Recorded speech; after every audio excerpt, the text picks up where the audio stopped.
স্বাগত বন্ধুরা সুস্বাদু রান্নায়। আজকে বানাবো আমি সজনে ভর্তা। তার জন্য শাকগুলো আমি বেছে ধুয়ে নিলাম। এবার কড়াটা বসিয়ে দিলাম গ্যাসে। এবার গ্যাস জ্বালিয়ে একটু সামান্য জল দিয়ে দেব শাকগুলো একটু সেদ্ধ করার জন্য। এবারে শাকগুলো কড়ার মধ্যে দিয়ে দিলাম, দিয়ে কিছুক্ষণের জন্য ঢাকা দিয়ে রেখে দেব। একটু ভালো করে সেদ্ধ হয়ে যাক। এবার ঢাকাটা খুলে দেখি সেদ্ধটা হয়েছে কিনা। আর একটু সেদ্ধ হবে। দেখুন এবারে সেদ্ধটা হয়েই গেছে। এবারে আমি শাকটাকে ছেঁকে নেব।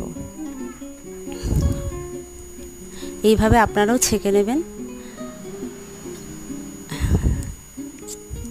দিয়ে ছেঁকে নিয়ে এটা আমি পেস্ট করব, মিক্সিতে দিয়ে দেব। দিয়ে এটা আমি পেস্ট করে নিয়ে আসব। দেখুন পেস্ট করে নিয়ে চলে এলাম। এবার কড়াটা বসিয়ে গ্যাসটা জ্বালিয়ে দিলাম। এই মশলাগুলো আমি দেব। সামান্য একটু তেল দিয়ে দিলাম। তেল গরম হলে এবার আমি শুকনো লঙ্কা ফোড়ন দিলাম। দুটো কাঁচা লঙ্কাও দিয়ে দেব, আর জিরে দেব, কালো জিরে। বেশ ভাজা ভাজা হয়ে গেছে। এবারে আমি রসুন দিয়ে দেব। রসুনটা একটু লাল লাল করে ভেজে নেব, যাতে লাল লাল হয়ে যায়। ব্যাস হয়ে গেছে ভাজা। এবার পেঁয়াজগুলো দিয়ে দেব।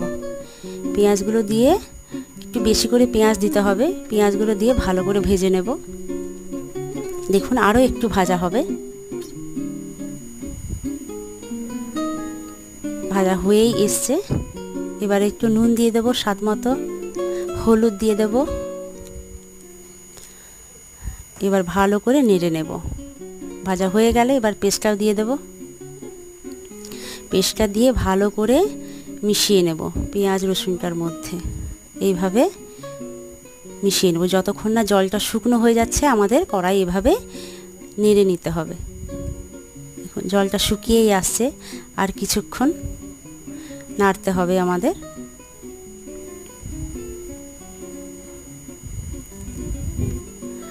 দেখুন হয়েই এসছে। আর একটু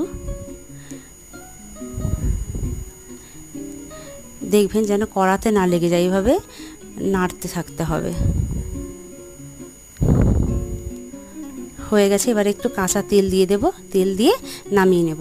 ভালো লাগলে লাইক, শেয়ার আর সাবস্ক্রাইব করে দেবেন এবং পাশে থাকবেন। কেমন হয়েছে আমাকে কমেন্ট করে জানাবেন আপনারা।